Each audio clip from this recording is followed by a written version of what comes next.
não só na minha opinião, mas na opinião de todo mundo que faz rinoplastia, né, mudou um pouco como que a gente avalia e como que a gente interpreta uma ponta nasal e de uma forma mais adequada, né? Então, esse artigo foi publicado pelo Toriumi em 2006 e foi quando ele introduziu um conceito não mais de uma ponta bidimensional e a gente passar então a enxergar a ponta como uma estrutura tridimensional.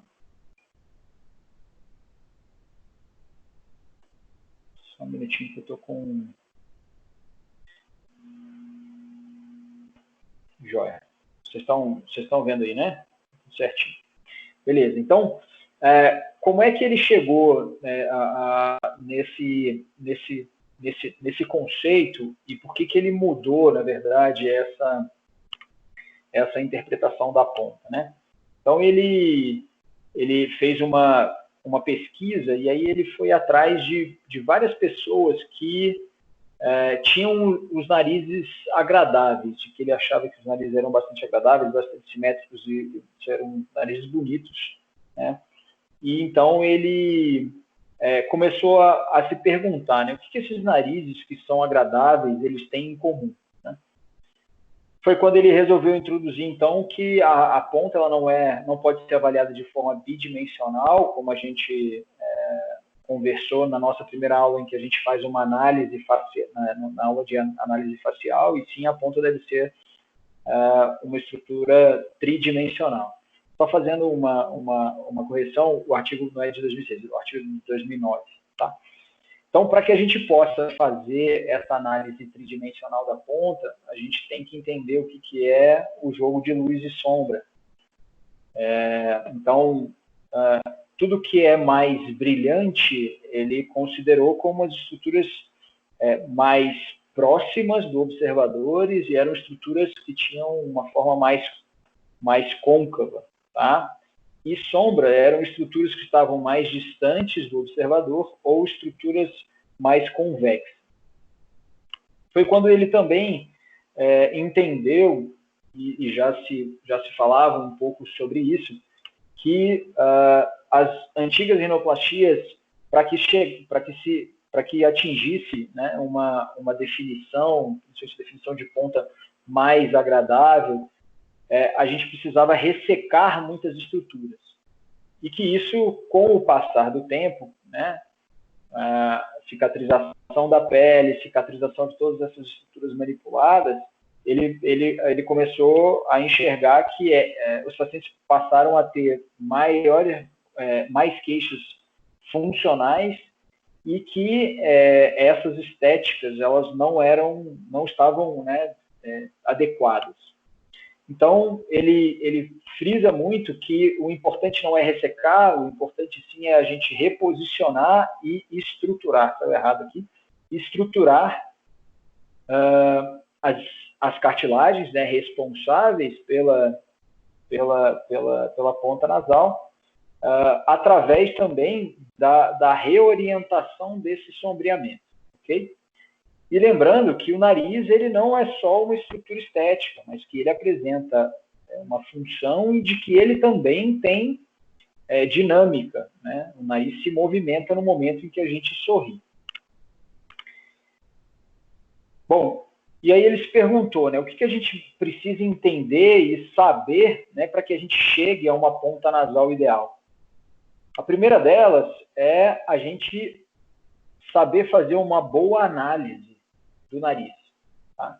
Então, em relação à ponta, a análise, e muitas vezes a gente faz essa análise do paciente no consultório, né, e a gente fotografa esse paciente. Então, a fotografia e a forma como é feita a fotografia, ela é muito importante para que a gente possa fazer um bom planejamento cirúrgico. Então, é rotina dele fazer fotografias com apenas uma fonte luminosa, tá certo? E fotografias com 2 fontes luminosas, tá? numa angulação de mais ou menos 45 graus do paciente. Então, para vocês terem uma ideia, é o mesmo nariz, entretanto, com fontes luminosas, né, da máquina, né, do estúdio fotográfico diferente. Então, essa que é uma fonte luminosa única, a gente consegue ver um contorno nasal um pouco diferente dessa fonte luminosa. Então, aqui a gente consegue ver exatamente, né, que essa região central é uma região mais côncava, essa região lateral, né, com esse sombreamento, a gente consegue ter uma melhor análise. E quando a gente faz com duas fontes luminosas, essa sombra lateral, principalmente, ela some. Então, dependendo de como a foto foi tirada, a gente pode fazer, às vezes, uma interpretação errônea. Então, além da fotografia, é muito importante que a gente, né, tenha bastante cuidado na análise presencial do paciente. Então, e além disso, né, ele volta a falar, e a gente já conversou sobre isso na nossa primeira aula, sobre a linha estética do dorso, né? Então, deve ser uma linha que, né, acompanha superiormente a sobrancelha, e essas linhas superiores são linhas divergentes, né? Essas linhas convergem na região do dorso, e no momento em que essa linha atinge a ponta do nariz, ela tem que ser discretamente divergente, ok? Então, a análise facial, ela é muito importante, tá? Então, aqui ele exemplifica, né, aquele nariz anterior, um nariz bastante adequado, uma estética, né, bastante favorável, principalmente a do rosto, né, foto de rosto inteiro aqui, e aí ele parte exatamente para uma análise de uma ponta, já nesse caso aqui, né, uma ponta já operada, então, que tem esse isolamento de ponta, uma falta de sustentação e falta de preenchimento da região do rebordo alar bilateral, né? E nessa primeira figura, então, a linha estética do dorso desse lado direito do paciente, né, ela converge com a linha do outro lado, mas na região da ponta ela tem uma divergência bem importante. E nessa região aqui à esquerda, né, uma quebra bem importante. Isso provavelmente pelo mau posicionamento das cartilagens laterais inferiores, né?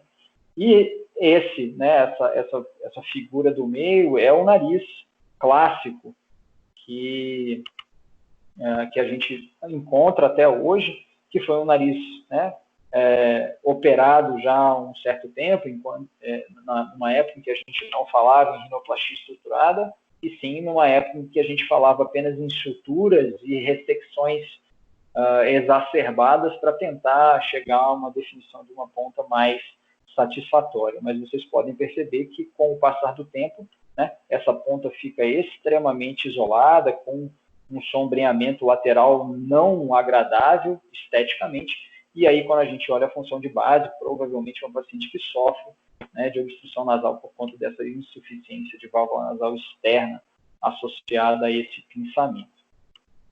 Perfeito. Então, uma vez feita uma boa análise facial e análise, né, do nariz, aí é importante que a gente entenda todo o suporte anatômico da ponta nasal. Então, a pele, a gente já conversou um pouco sobre isso, né, de que as peles mais finas, elas mostram mais todas as estruturas que estão por baixo, as cartilagens, todas as manobras que a gente adota para melhorar a definição da ponta. E as peles mais grossas, a gente muitas vezes precisa utilizar mais enxertos para que essa pele mostre uma ponta mais definida. Então, a pele fina, ela tem as suas vantagens, mas, obviamente, os pequenos defeitos, ela acaba, né, acaba aparecendo. E a pele grossa, a gente tem bastante dificuldade em moldar a pele, as estruturas da ponta, né, trazendo a ponta para uma estética mais adequada. Entretanto, essas pequenas irregularidades que às vezes podem ficar, essas pequenas assimetrias, às vezes elas não aparecem. E a pele, obviamente, tem íntima relação com o tecido fibroadiposo, então as peles mais grossas, o tecido fibroadiposo ele vai ser mais espesso, né, na região da ponta, e as peles mais finas com tecido fibroadiposo menos importante, né? E também entender as cartilagens, né? Então a gente sabe que a ponta nasal ela tem íntima relação com as cartilagens laterais inferiores, e cada subunidade da cartilagem lateral inferior ela vai ter uma correspondência anatômica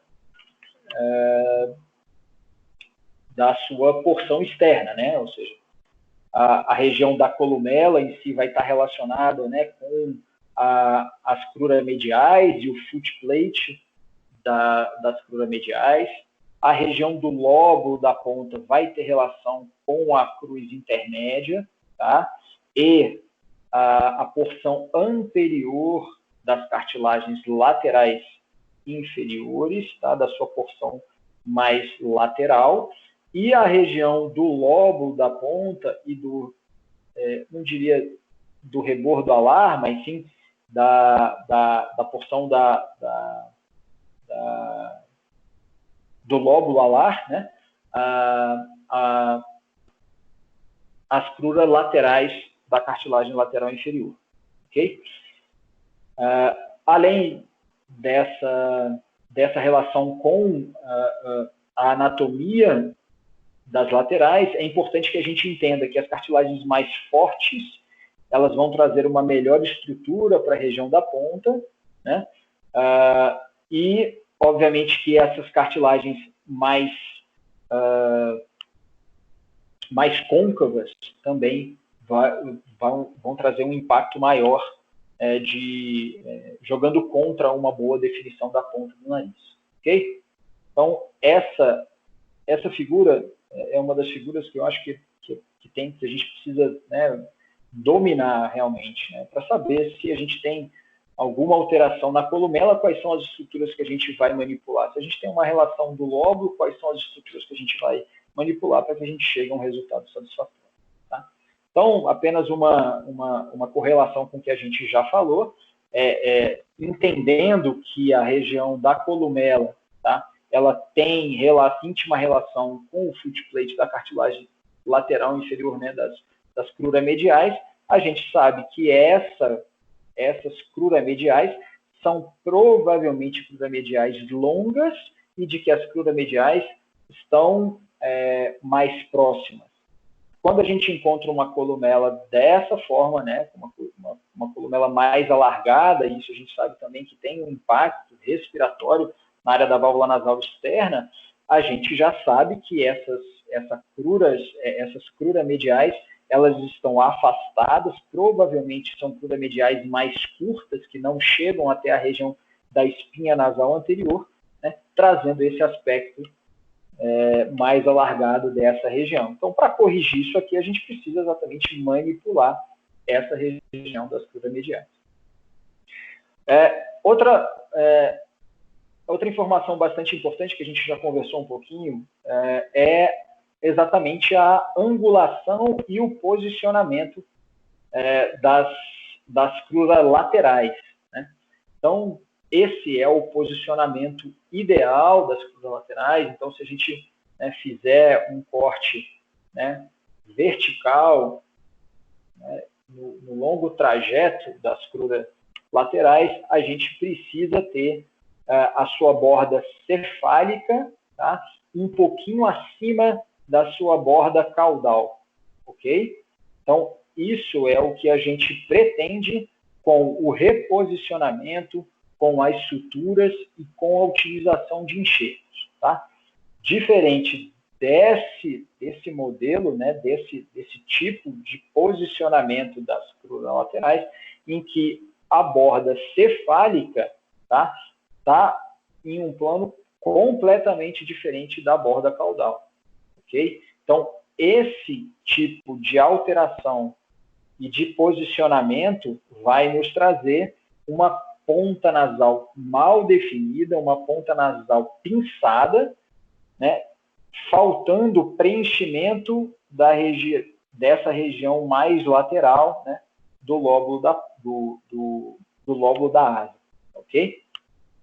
Que é exatamente o que a gente enxerga nesse paciente, um paciente já operado, em que não foi tomado esse cuidado, né, de manter a borda caudal, né, um pouquinho em um plano, né, discretamente diferente da borda cefálica. Então, aqui vocês podem ver que esse plano está bastante discrepante, né, ou seja, trazendo um posicionamento mais cefalizado das cartilagens laterais, principalmente esse lado direito, esse lado esquerdo do paciente um pouquinho mais adequado, e isso traz exatamente essa alteração estética, ou seja, falta de preenchimento nessa região lateral, né, esse sombreamento, né, que é essa transição abrupta, tá, da ponta, dessa região lateral da ponta, que é exatamente correspondente a essa angulação inadequada das cruzes laterais. Então, entendendo o que a gente precisa em termos de posicionamento, força e quais são as estruturas que vão definir a ponta do nariz, né, ele propõe esse novo modelo, que é esse modelo tridimensional da ponta nasal, né, que é um modelo que fala de luz e sombra. Novamente, tudo que é mais anterior, tudo que está mais destacado são as regiões que estão mais iluminadas, são as regiões mais côncavas, e tudo que é mais apagado, que são as regiões de sombra, são estruturas mais distantes, são regiões mais convexas. Então, ele define, né, principalmente nessa visão de frente da ponta, né? Então, ele define que uma ponta ideal, ela deve, essa porção luminosa anterior da ponta, ela deve ser correspondente mais ou menos a duas estruturas, né, levemente curvas, tá? Fazendo como se fosse, né, uma elipse, né, na região da ponta do nariz. Essa região que é mais iluminada, ela deve se manter, tá, lateralmente até a região do lóbulo da asa, que corresponde a essa região aqui, ok? Então, vocês podem ver que essa região está mais iluminada, e quando a gente anda um pouquinho mais para a lateral, ela vai se apagando discretamente, ok?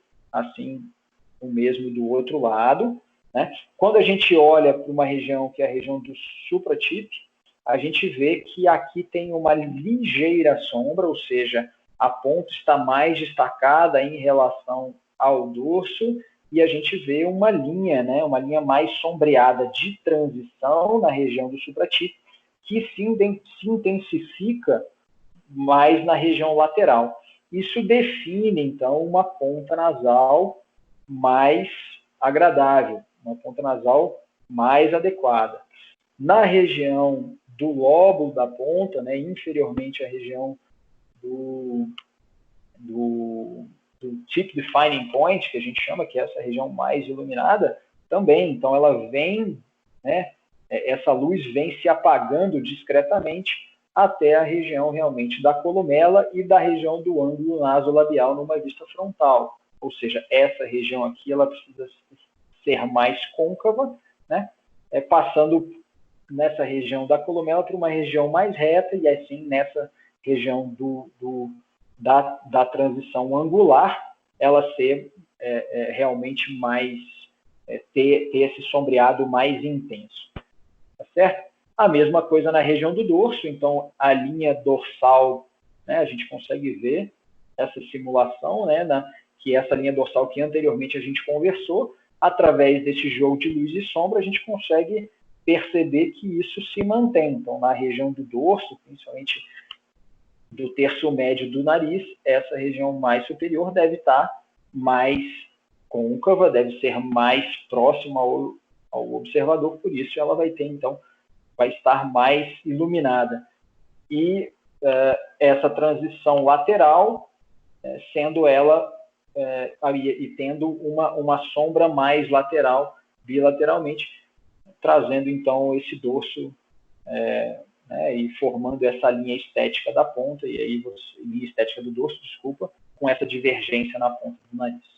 tá? Então, a mesma coisa se mantém numa visão de 3/4, né? Quando a gente vai para uma visão mais de base, a gente vê, antes a gente tinha a relação de... Oi, tem alguém me chamou aí? Foi o Léo. Oi, fala. Só para eu entender aqui, todas as análises estão sendo feitas com aquelas duas fontes luminosas e com uma só? Todas as análises que você diz... Porque colocou aí, figura A, figura B, e no começo de fazer foto com duas fontes e com uma fonte só. Isso aqui, na verdade, é com uma fonte luminosa só, porque quando você bate com as duas fontes, você perde esse jogo de luz e sombra, entendeu? Então toda análise a gente considera com uma fonte só. Você pode fazer, na verdade, essa análise com as duas fontes luminosas, porque isso te ajuda a ver diferentes, eu diria, entre aspas, tá? Defeitos, mas o que a gente considera mais realmente é uma fonte luminosa central, né, para que a gente produza realmente esse jogo de luz e sombra do nariz. Ou seja, estruturas mais convexas, estruturas mais côncavas e estruturas mais convexas, entendeu? Beleza, obrigado. Assim, né, tudo que a gente já conversou se mantém na visão de 3/4 e atualmente essa é uma das angulações que mais incomodam os pacientes e que eles buscam maior simetria, maior aceitação que por conta dos selfies, né? Numa visão de base, antes a gente falava num triângulo equilátero, né? Hoje a gente pode falar algo semelhante, entretanto, essa porção lateral ela não precisa ser obrigatoriamente reta, ela precisa ter uma ligeira curva, né, que sobe em direção à região da ponta do nariz, ok? Percebam que essa região do lóbulo, ela tem, ela tem ela não é tão iluminada quanto a região da ponta, mas ela possui menos sombra do que essa região realmente da columela. Por quê? Porque essa região do lóbulo da ponta, ela precisa ser ligeiramente mais projetada que essa região da columela, ok?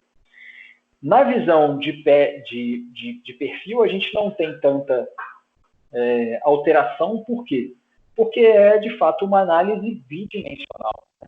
Então, a gente tem o dorso, ok?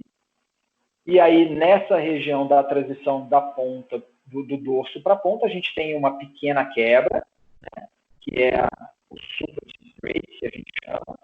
A gente tem o teeth defining point, que é a região mais anterior. A gente segue, então, na região que corresponde, na verdade, à região do domus, né? E aí a gente segue para a região lá, lembrando dessa anatomia da escrura intermédia, que, então, define a região do lóbulo e que aqui a gente tem uma segunda quebra, né? Então, a gente tem aqui tem uma pequena quebra nessa região, que é o que a gente chama de infra-teeth grade. E uma terceira quebra, né, que é a transição exatamente da região da columela para a região do lábio, né, formando o que a gente vai discutir, que seria o nasolabial.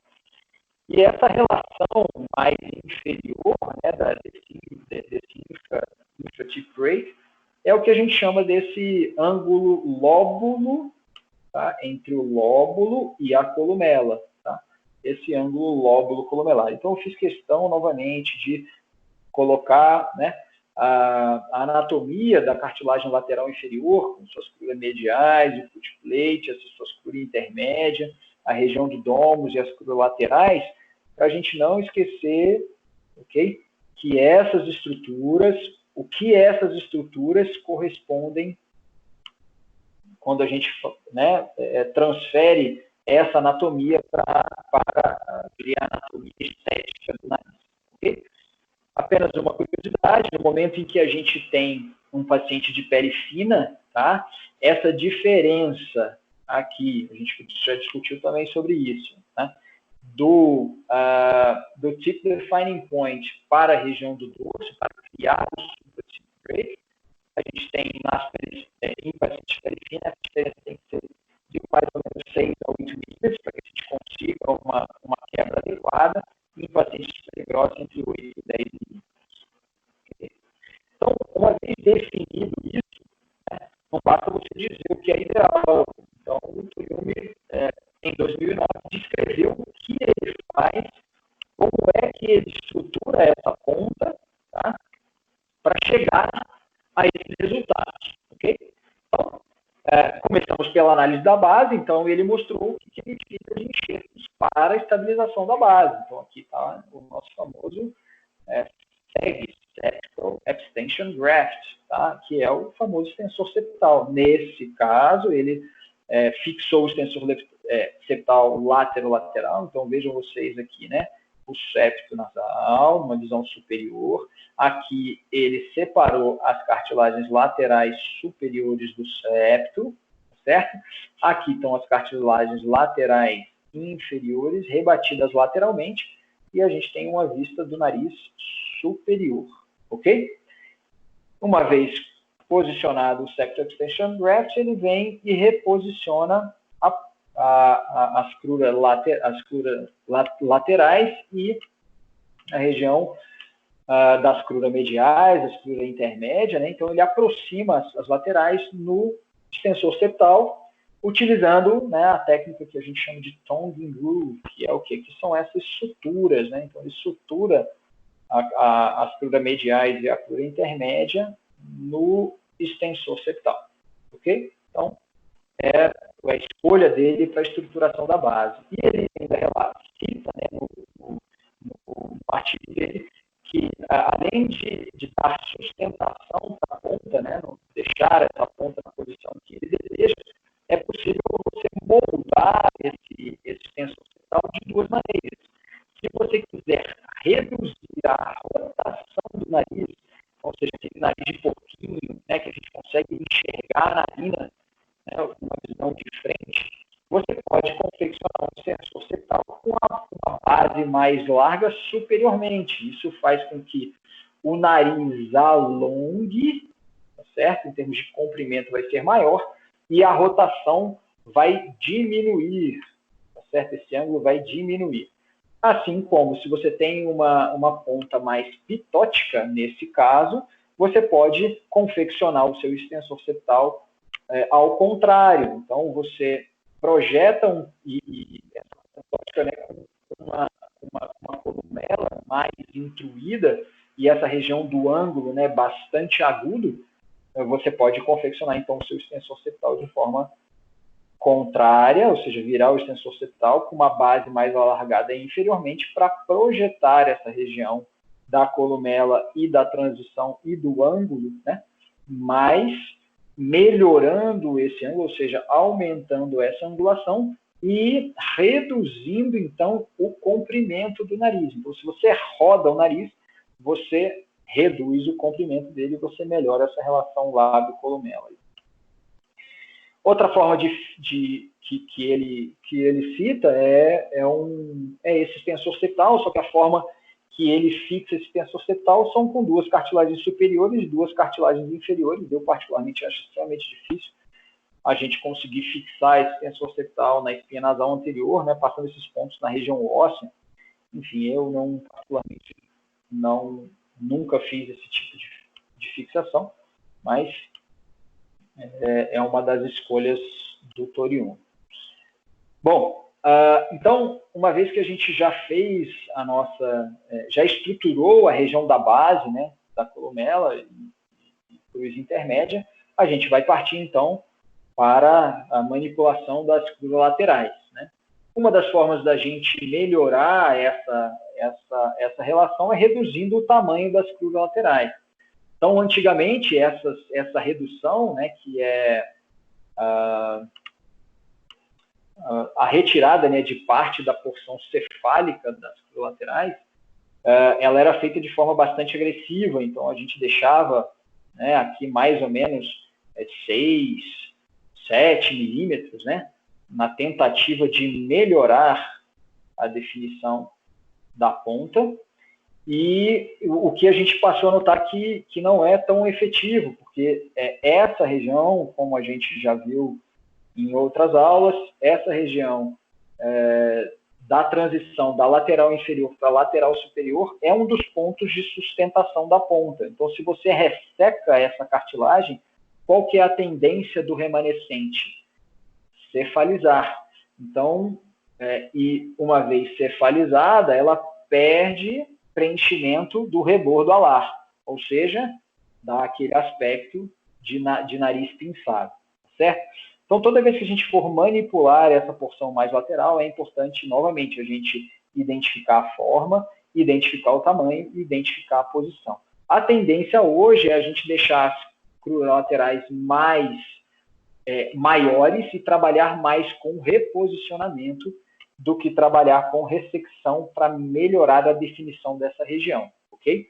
Então, hoje, a gente deixa entre 8 e 10, às vezes mais, e também a região do domo, né, que é a transição das cruras intermédias para as cruras laterais, né, que é o que vai definir o nosso tipo de signing point, que é a porção mais superior dela, entre 5 e 7 milímetros. Bom, isso é uma das principais características do Toriumi, é uma das técnicas cirúrgicas que ele mais utiliza para definir a ponta do nariz, que é o reposicionamento das cartilagens laterais inferiores. Tá? Então, percebam vocês, é uma cartilagem bastante grande, né, e mal posicionada, ou seja, ela está apontando para o canto interno do olho. O que a gente espera em termos de posicionamento dela? Que ela esteja apontando mais para a porção lateral dos olhos, tá? Além daquela angulação que a gente já discutiu. Então, o que ele gosta de fazer? Ele separa essas cartilagens da pele do vestíbulo, ok? Seca toda ela por baixo, então vocês podem ver que ela está toda ela dissecada, né? Reestrutura ela com esse enxerto posicionado por baixo da lateral, esse enxerto se chama ala split graft, okay? E ele depois cria um bolsão lateral e encaixa isso aqui mais lateralmente, certo? Comparado com esse início. Então, veja, a orientação mais cefálica da cartilagem inicialmente, com o reposicionamento, uma orientação mais lateral dessa cartilagem. Isso aqui traz, segundo ele, aquela ponta mais agradável, principalmente na porção mais lateral do lóbulo da ponta da transição do terço inferior para o terço médio. Ok? Essa foto não é a foto desse artigo de 2009, ele publicou depois um artigo em 2019, que ele falou um pouco mais sobre a evolução de como ele, nesses 10 anos, né, de como ele conduziu essas pontas. Então, e é exatamente o que ele vinha fazendo, só que essa figura eu achei ela mais ilustrativa. Então, essa é a posição original, tá, dela. Ele cria, né, um bolsão nessa região, e aí, aonde é que é esse bolsão? Para a gente ter uma referência externa. É exatamente nesse sulco narinário, na sua porção mais superior, ok? E ele não disseca essa região aqui, ó, tá, em azul. Por que ele não faz isso? No momento em que ele cria esse bolsão, que ele posiciona, então, o ala split graft, e ele posiciona essa cartilagem no bolsão, se a gente tem essa região aqui, ó, não dissecada, o que acontece com essa região como um todo? Ela desce, tá? Então, é dessa forma que ele trata, muitas vezes, as retrações narinárias que ele tem. Não é colocando enxerto na região que tá retraída, é empurrando a região retraída inferiormente com essa manobra de reposicionamento, certo? Então, aqui, ó, esse pontilhado é onde ele, por dentro do nariz, fez a incisão dele, que é a nossa incisão marginal, né? Então, essa porção mais lateral aqui, ó, tá toda ela íntegra, que ele chama de zona 2, tá certo? Essa zona 1 aqui que ele chama é a região do rebordo, tá? Que é onde a gente vai posicionar, se for necessário, o alarim. Então, essa região de zona 2, ela está íntegra, ela não está dissecada. Quando ele cria o bolsão, ele cria o bolsão um pouco acima da zona 2, que é essa área verde. E aí, quando ele reposiciona essa cartilagem aqui nesse bolsão, essa zona rosa toda, ela desce, preenchendo essa retração, tá? E tirando a cartilagem lateral, que estava mais posicionada numa região mais superior da ponta, trazendo uma definição de ponta melhor. Tudo bem? Bom, essa é uma visão de base, então, né? Então, aqui mostrando esse enxerto lateral que ele utiliza, né? O Alas Footbreast, essa ponta já confeccionada, estruturada no enxerto de extensão septal que ele criou, né? Junto com as suturas domais que ele descreve, tá? E aí, nesse artigo de 2009, ele descreve essas suturas tanto intradomais, então ele fazia uma sutura, né, em U, tá certo? Tensionando e melhorando a definição da ponta. Então, vejo vocês, era uma ponta bastante larga, e aí, no momento em que ele faz essa sutura, ele deixa uma ponta mais fina. Ok? Percebam que no momento em que ele faz essa sutura, tá certo? Essa região lateral aqui fica com a discreta depressão. E aí ele complementa, então, com um enxerto de rebordo, que é o famoso alarim, que é naquela região azul que eu mostrei para vocês na figura anterior. Ok? Então, uma sutura intradomal junto com uma sutura interdomal, que, ou seja, aproxima os dômus. Então, a intradomal define a região do dômus e a interdomal aproxima os dômus. Ok? Ele usa aí, articulado, doutor? Ele não descreve nesse artigo. Ah, tá. E ele não fala de alarim articulado nessa primeira abordagem de rinoplastias primárias, quando ele faz o reposicionamento e tal. Tá? Você vai ver que lá na frente ele faz, na verdade, enxertos sobrepostos à cartilagem lateral inferior, né, para melhorar a definição em pacientes de pele grossa ou pacientes que têm uma fragilidade da lateral ou que ele precisa de uma maior impressão dessa lateral na pele, tá certo? Beleza, vou mostrar para vocês depois. Obrigado. Nada. E aí, talvez tenha sido isso. Essa aqui é a pergunta que acho que a Rayane que me fez umas 3 semanas atrás. Doutor, o toriume tem essa é a sutura do domus, do toriume, e aí eu falei para vocês, assim, não, o toriume não é conhecido tanto por uma questão de sutura, mas eu me referi àquele artigo, esse artigo, na verdade, que a gente está discutindo, essa sutura, que é a sutura oblíqua, tá, ele descreveu em 2019, certo? E aí, por isso, eu resolvi trazer isso aqui para vocês, né? Porque antes, a sutura que ele fazia era uma sutura que vinha aqui, ó, como na figura anterior.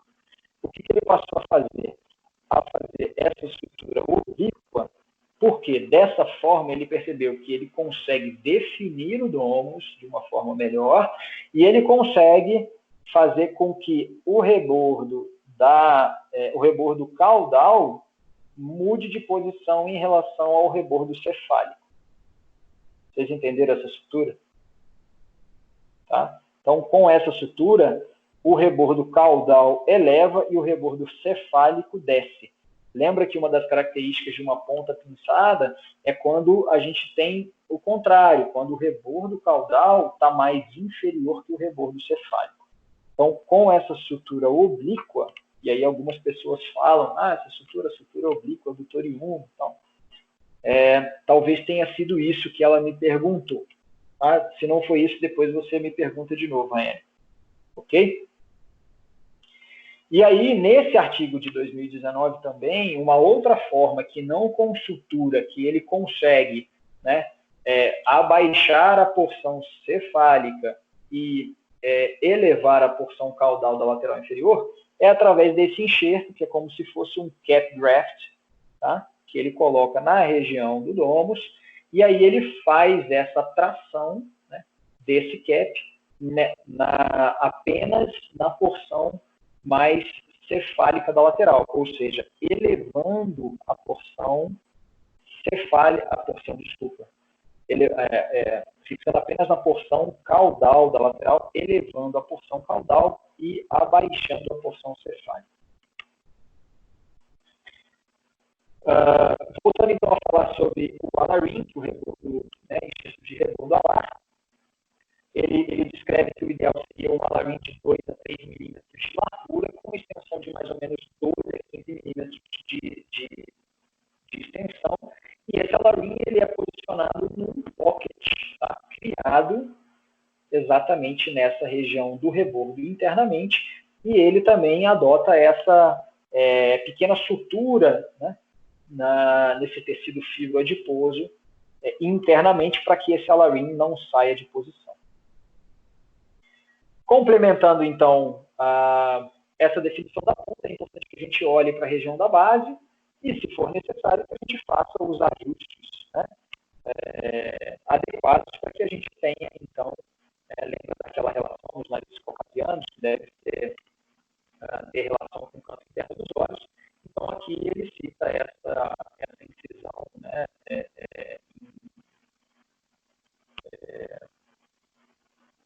dessa figura. Enfim, nessa posição que vocês estão vendo, e aí estruturando essa porção mais central, né, isso, né, na transição da porção mais lateral da asa e com a região do assoalho, né, do narinário. Então é aí que a gente faz essa incisão, a gente faz a intersecção de quanto a gente quer estreitar, né, trazendo, né, uma simetria e uma contração mais adequada. Um outro enxerto, esse aqui, um pouquinho diferente daquele que eu mostrei para vocês, por mais que ele esteja na mesma posição, mas isso que é exatamente o cap graft, e esse cap graft não tem força suficiente, porque isso aqui é um tecidinho mais mole, não tem força suficiente para fazer aquela manobra de elevação da borda caudal e rebaixamento da borda cefálica, mas ele nos serve para aumentar um pouco a projeção do nariz e melhorar um pouco o tip defining point. Okay? Então, isso aqui pode ser feito com o remanescente, né, da porção cefálica da lateral inferior, que é o trim da lateral inferior que a gente faz, sobra esse tecidinho, né, junto com cartilagem, e isso nos serve muito bem para fazer um cap. Aí aqui, Léo, respondendo a tua pergunta, ele é um enxerto, né, que ele posiciona superiormente a lateral inferior, mas não chega a ser uma Alarin articulada. Isso aqui serve para você aumentar a projeção da ponta, tá, e melhorar a definição dela em pacientes de pele mais grossa, né? Esse aqui é o enxerto o shield graft, né, o enxerto de escudo, né? Muitos chamam isso aqui de escudo de Chile, que foi um dos primeiros autores que escreveu isso aqui. E dependendo do posicionamento dele, se ele estiver acima do domus, tá? Algumas pessoas falam de estandarte, certo? Ele tem duas funções. Uma delas é melhorar o lóbulo da ponta. Então, lembrem, aqui por baixo está as fibras intermédias que definem o lóbulo da ponta. Então, ele melhora a definição do lóbulo da ponta, ele melhora, dependendo do posicionamento dele, inclusive a projeção, ele aumenta a projeção do nariz. Então, percebam vocês que aqui atrás tem esse enxerto, né, que está por cima da lateral inferior, ou seja, ele está preenchendo, teoricamente, esse vazio criado entre o escudo e a lateral, né, trazendo uma maior projeção e definição dessa região lateral também. Então, isso aqui a gente utiliza em pacientes de pele grossa ou pacientes que a gente precisa reconstruir a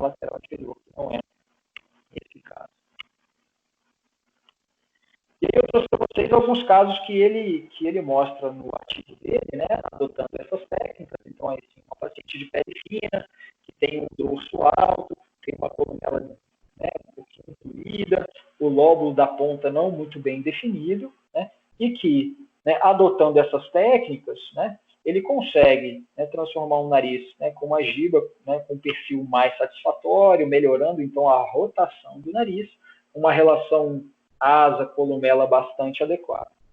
Okay? E aí uma ponta, né, como a gente fez aquela avaliação inicial, em que a estruturação provavelmente do foot plate não era uma boa estruturação, né, com afastamento do foot plate lateral inferior, né, e esse provável encurtamento das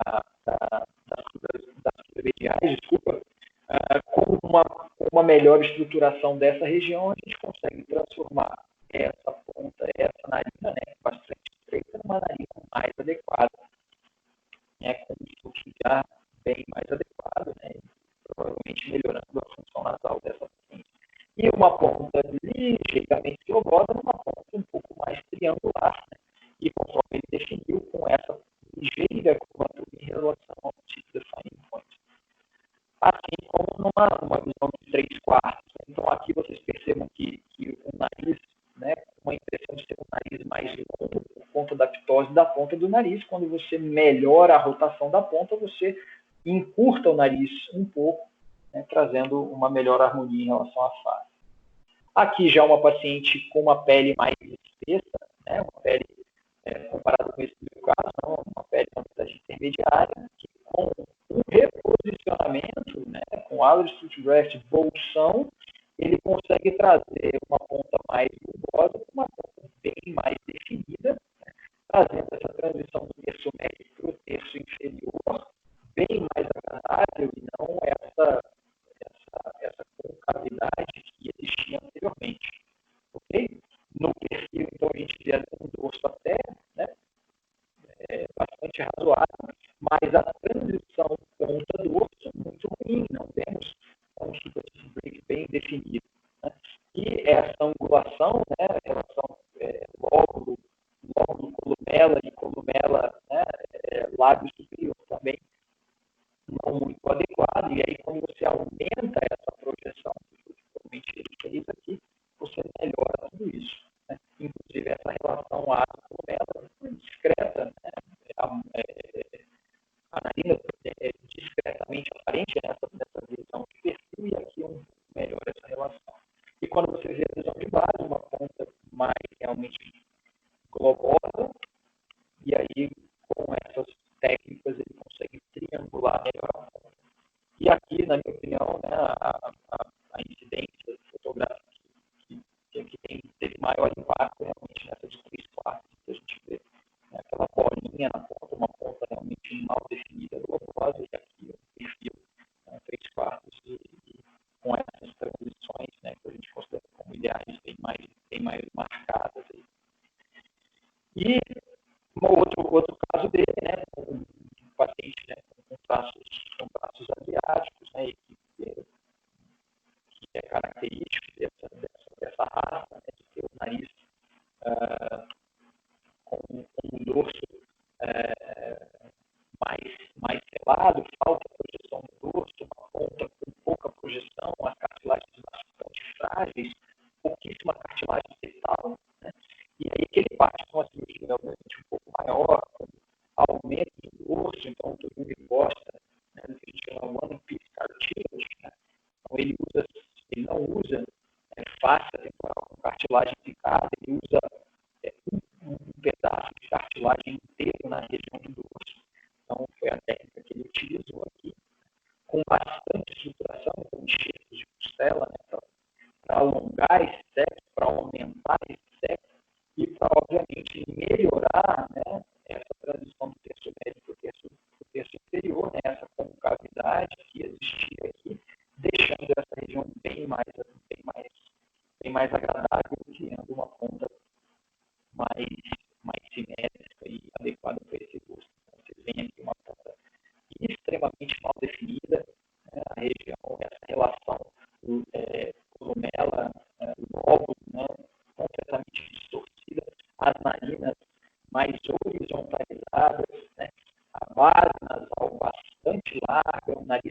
fazendo projeção, e aí, com toda essa estruturação, ele consegue verticalizar mais a narina, que é o que a gente entende ser mais adequado, um aumento da columela, uma melhora da relação columela-lóbulo, né, trazendo uma ponta mais bonita e mais simétrica.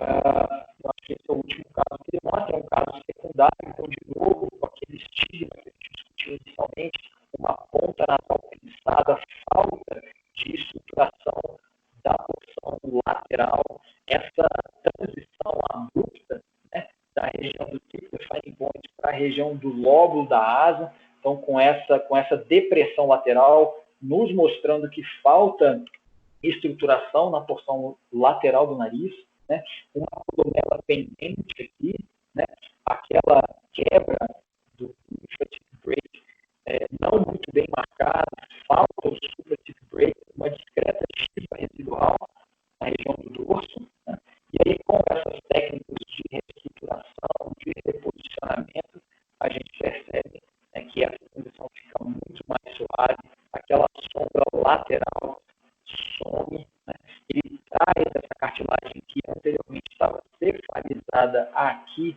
ele traz para essa região mais lateral, suavizando exatamente aquela transição, né, roda o nariz, encurta o nariz um pouco, né, então melhora a projeção da ponta, uma visão de base em que faltava estruturação lateral, né, ele estrutura essa região lateral, trazendo essa discreta concavidade em direção ao tip defining point, melhorando, obviamente, a função do nariz, e nessa vista de 3/4, um perfil bem mais agradável, né, intruindo um pouquinho, melhorando o lóbulo da ponta, comparado com o pré-operatório. Certo, senhores? Show de bola. Chefe, posso perguntar uma parada rapidão? Várias paradas. Embaixo, ali onde faz o TIM, o escudo, né? Certo?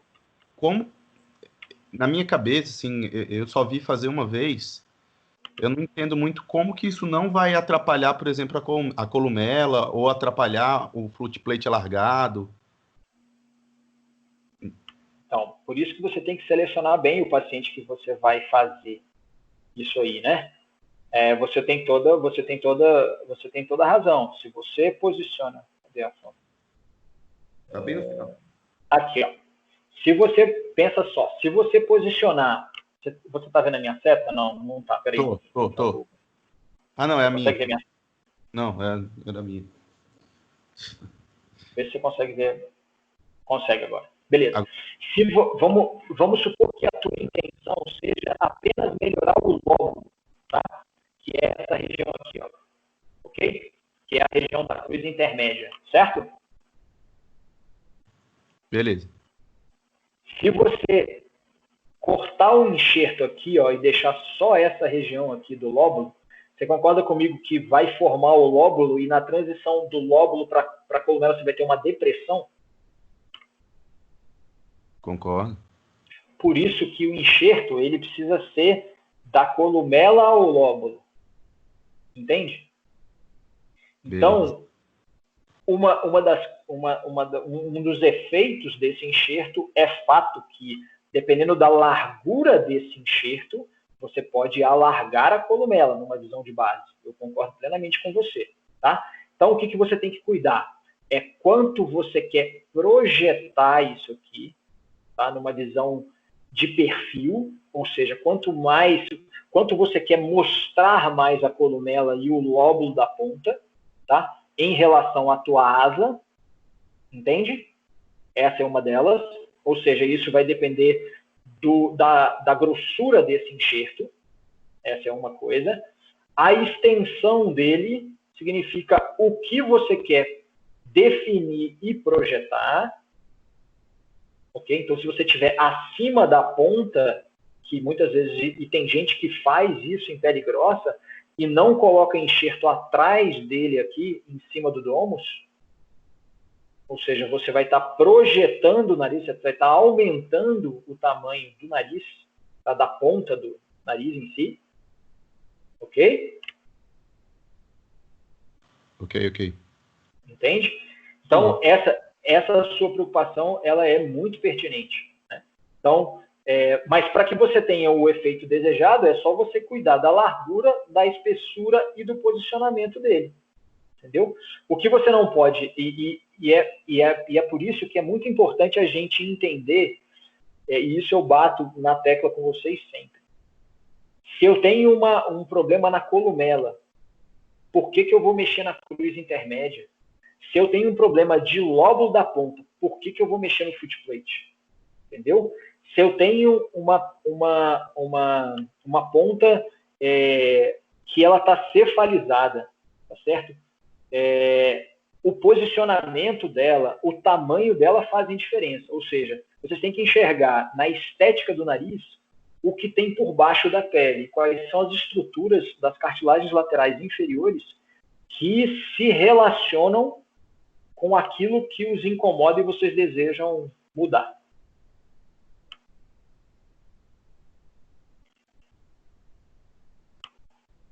Perfeito. Mais dúvida? Doutor Thiago. Diga. Calma aí. Avança 2 slides em relação a isso. Esse...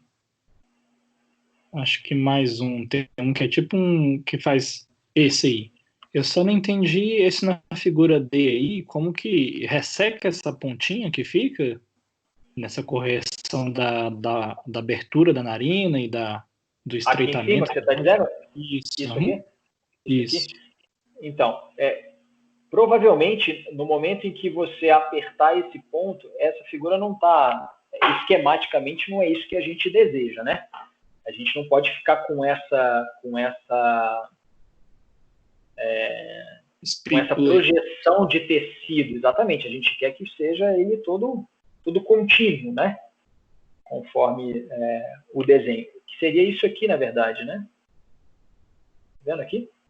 Sim, tô vendo. Justamente por isso. Então, a gente quer que eu pelo menos, quando faço essas ressecções de asa, muitas vezes eu não faço esse modelo losango, né? Losango. Eu não faço esse losango assim. Eu faço uma incisão que ela vem um pouquinho mais baixa aqui. Eu faço como se fosse quase que uma vírgula aqui, tá? Eu gosto mais desse tipo de incisão, ok? Mas exatamente por isso até, porque se você mantém duas áreas, né, mais projetadas, você corre o risco realmente de ter esse excesso de tecido que provavelmente o paciente vai acaba que reclama, enfim. Mas eu não faço esse tipo de incisão, não. Entendeu? A gente vai ter uma aula que é uma aula só de redução de base alar. Existem diferentes técnicas para a gente corrigir isso aqui. O mais importante, na verdade, não é saber fazer a técnica, é fazer o diagnóstico do que está errado. Por quê? A gente tem pacientes que a abertura narinária deles é pequena, tá? Mas a gente tem um nariz muito largo. Então, muitas vezes, não é a largura narinária que está errada. É a asa que realmente é larga. É essa pele lateral aqui da região do rebordo alar que é largo. Tem pacientes que esse flare, chama flare, que essa angulação aqui, ela é muito grande. Ou seja, essa perna lateral aqui, ela é muito extensa. Então, ela faz uma curvatura grande, jogando essa parede lateral para fora, dando a impressão de uma narina mais larga. Então, esse flare, quando ele é muito importante, quando ele é muito grande, se você ressecar a narina internamente, você não vai corrigir absolutamente nada do flare. Você tem que ampliar a sua incisão, você tem que fazer uma incisão mais externa e tirar a pele mais externa. Entende? Então, existem várias técnicas para, na verdade, a gente estreitar a base, mas o importante realmente é o diagnóstico, né? Se é, de fato, uma narina que ela está muito grande e aí essa incisão dele aqui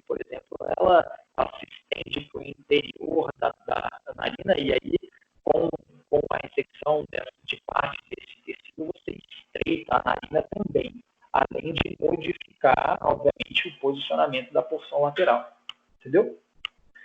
Aqui entendo que ele faz um ponto interno, né? Ele faz um ponto na região do subcutâneo primeiro, e aí depois ele faz esses pontos externos.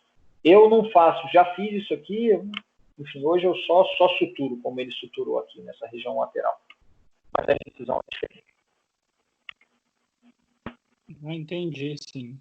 Dependendo de como a base é largada, você pode ressecar ou na margem externa, né, lateral, ou na margem interna, que é da própria narina, né, dependendo do ou você pode fazer, na verdade, as duas coisas. Tem paciente que tem a narina muito grande e ela tem um flare muito grande. Então, você estende a tua incisão aqui até lá fora e tira parte da pele, tudo isso.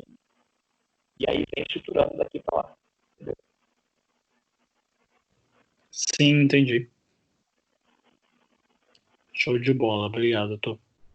Eram duas dúvidas, era só uma. Era só uma dúvida mesmo, por enquanto. Ah, e aí?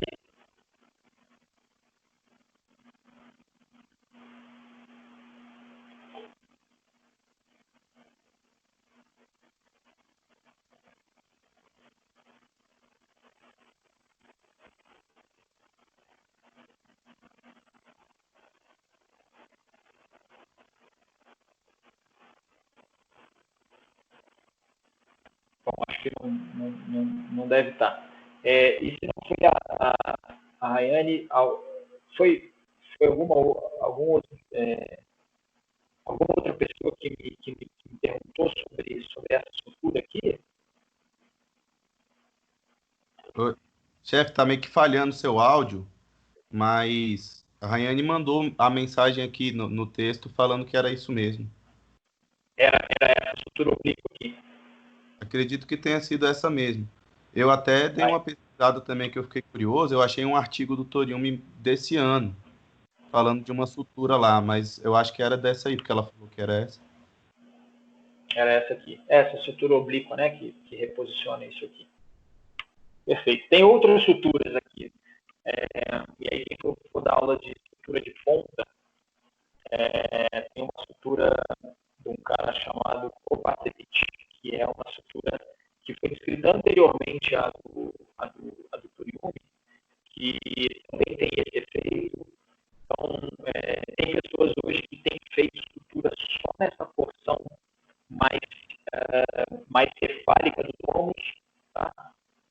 Ou mesmo passando um ponto, né, perpendicular à região do tômus mesmo, mas só nessa porção cefálica, estreitando essa região aqui, exatamente na tentativa de abrir a válvula nasal externa e redirecionar e reposicionar esse ângulo, né, das laterais. Mas é isso, a gente discute mais para frente. Mais dúvidas?